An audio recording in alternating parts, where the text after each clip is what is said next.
Distinction, le prix du meilleur manager et gestionnaire attribué au secrétaire général du Fonds de développement de la formation professionnelle. Et puis à Yamoussoukro, des infrastructures socio-économiques ont été livrées en zone rurale.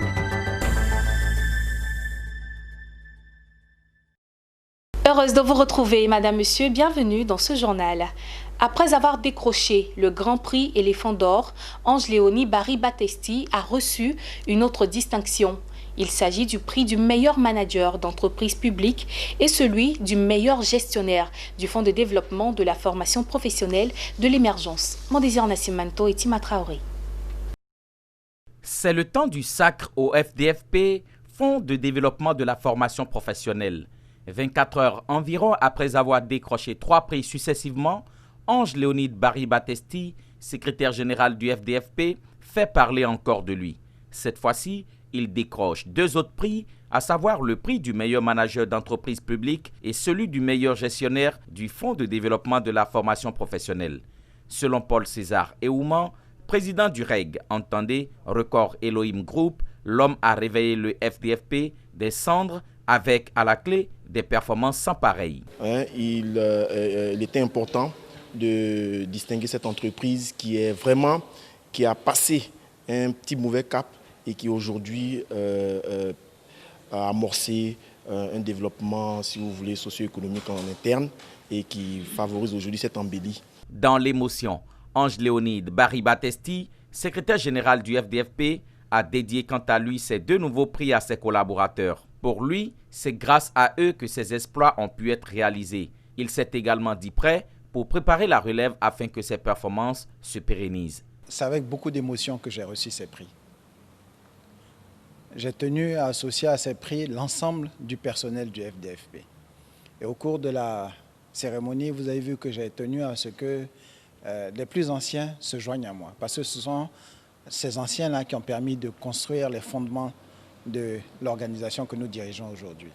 Évidemment, lorsque nous avons construit et lorsque nous avons éprouvé le fonctionnement de l'organisation, il faut rajeunir l'organisation. C'est ainsi que nous avons associé des jeunes qui sont l'avenir de ce pays, l'avenir de cette organisation. En termes de perspective, le président a donné le ton.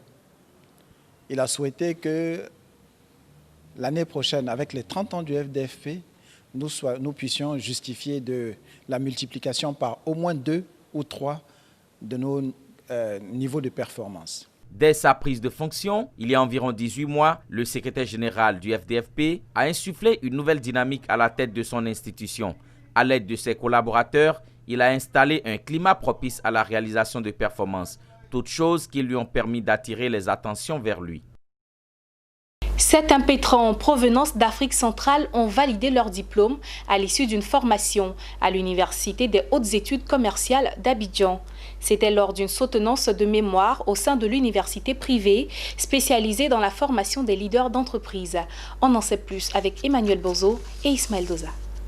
Face au jury de 3 membres, ils sont 7 impétrants ce vendredi en provenance d'Afrique centrale à poser leur valise à Abidjan pour défendre leur mémoire de fin de formation. Une soutenance intervenant au thème d'une formation à distance, le e-learning, développé depuis quelques années par l'Université des hautes études commerciales d'Abidjan en direction de cadres et travailleurs en Côte d'Ivoire et à l'étranger.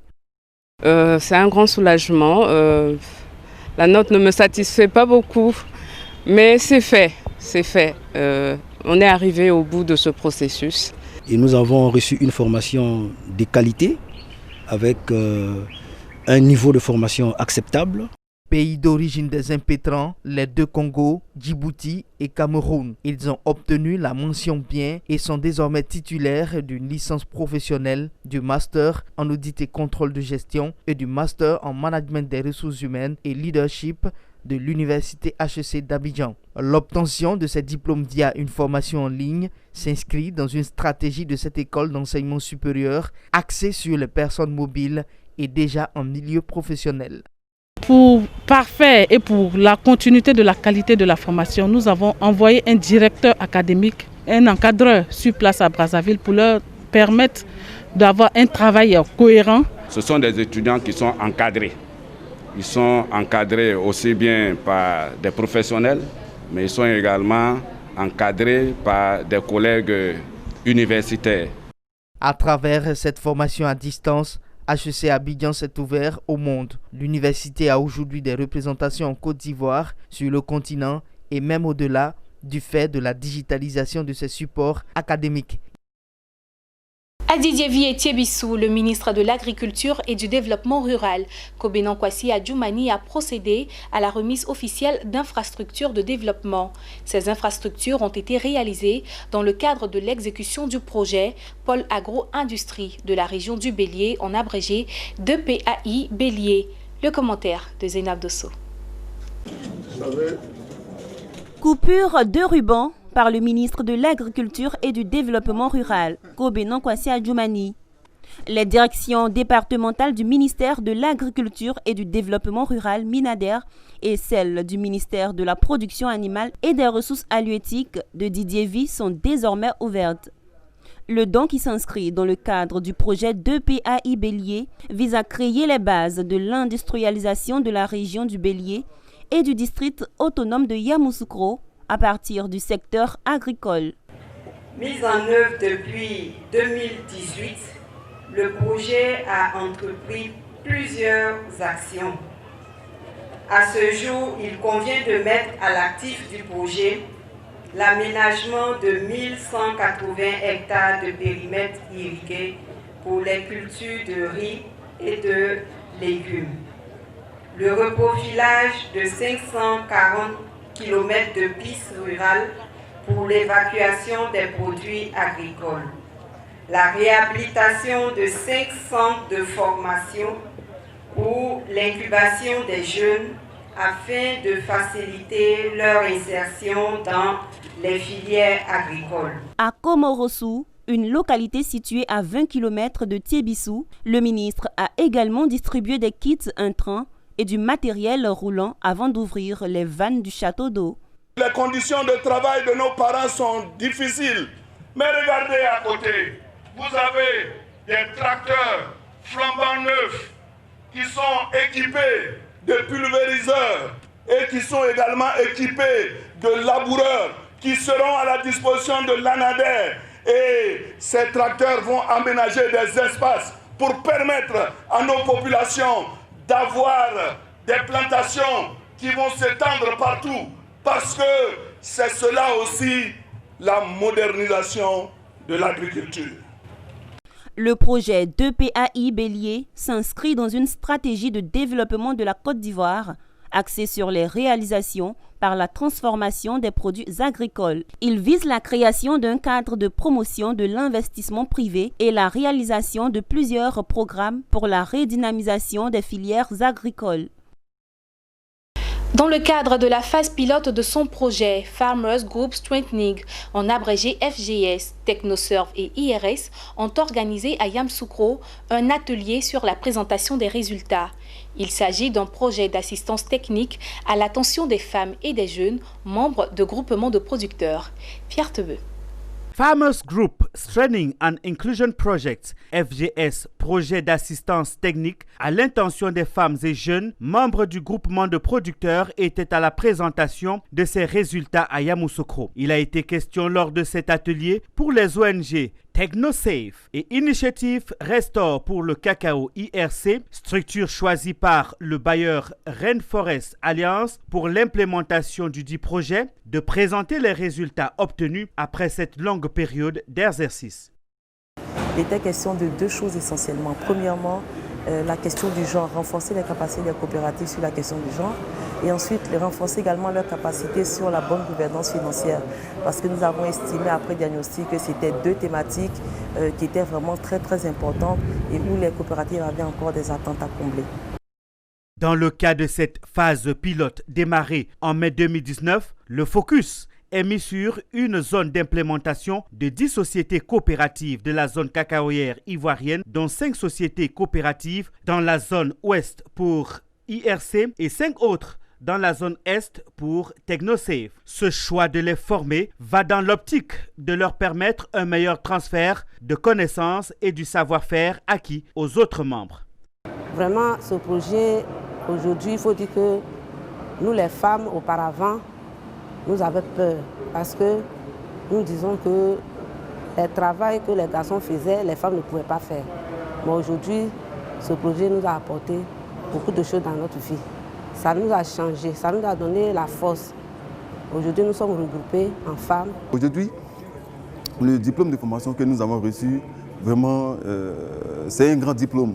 Et c'est un grand diplôme. Je suis très heureux d'obtenir ce diplôme parce que ce diplôme me permettra d'avoir au moins un financement auprès des partenaires financiers, la banque, etc., pour que je puisse vraiment mener à bien mes activités.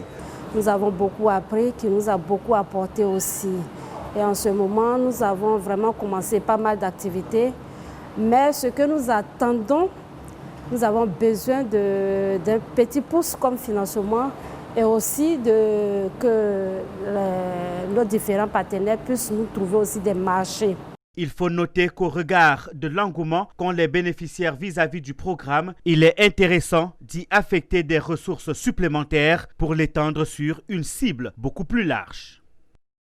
Dans le nord-est de la Côte d'Ivoire, les populations et les autorités administratives du village d'Assandi, dans le département de Kounfao, ont célébré la fête de la lumière. Une fête qui marque la mise sous tension électrique de cette localité. La connexion au réseau électrique national du village d'Assandi a donné lieu à des festivités, comme nous le rapporte Anissé Kouadio. Nous sommes à Sindi, localité située à 12 km de Kounfao. La population s'apprête à célébrer la grande fête de la lumière. Autrefois, c'était difficile pour les acteurs de poissonnerie et autres coiffeurs de fonctionner sans électricité. Grâce au gouvernement, le village d'Assindi vient d'être raccordé au réseau électrique national. Il y a une nette amélioration en ce qui concerne nos chiffres d'affaires et aussi la clientèle. Nous avons envie de saluer vraiment solennellement les actions de développement du gouvernement parce que ça arrange la population. Nous aussi, ça nous arrange, nous qui sommes les hommes de métier. Aujourd'hui, comme il y a l'électricité, maintenant on peut garder le poisson comme n'importe quel jour que tu veux. Ça dure, comme même si un mois, ça peut durer un mois. Ça est toujours dedans. Quand il y a courant seulement, ça se congèle bien. C'est sous les yeux du représentant du docteur Eugène Akaolé, ministre de la Santé et de l'Hygiène publique, parrain de l'événement, que s'est tenue cette grande fête. Le train de développement lancé par le président de la République de Côte d'Ivoire, son Excellence, M. Alassane Ouattara, a décidé de mettre désormais Assindi au centre de l'action gouvernementale pour permettre aux hommes, aux femmes et aux enfants de votre village de connaître la joie et les bienfaits qui procurent le développement. Les populations sont sorties nombreuses pour exprimer leur joie à travers des pas de danse des différentes communautés vivant à Sindi. Cette fête est la volonté de la mutuelle de développement et d'entraide d'Assindi Mudea. Lorsqu'il y a la lumière, les ténèbres se dissipent. La lumière, c'est la vie. Et pour nous, avoir la lumière à Sindi, c'est avoir la vie à Sindi. Les autorités locales étaient également présentes aux côtés de leurs parents, notamment l'honorable député de Kounfao. Je dis merci aux autorités de ce pays, à commencer par le président de la République, ainsi que le gouvernement. Voilà, nous, fils donc, des seules zones, nous exprimons notre gratitude donc à toutes ces personnalités. Au cours de cette fête, les meilleurs élèves de la 6e à la 3e ont reçu des prix de distinction composés de diplômes d'honneur et de kits scolaires qui va les aider à préparer au mieux la rentrée scolaire prochaine. Les autorités ont fait une visite guidée du centre de santé pour y voir de près ses besoins. Le représentant du ministre de la Santé a promis remonter l'information afin que le plateau technique soit totalement renforcé pour le bonheur des populations. Assindi voit à travers la lumière des opportunités d'affaires pour leur bien-être. Voilà, ainsi prend fin ce journal. Merci de nous avoir suivis. Excellent début de semaine à toutes et à tous.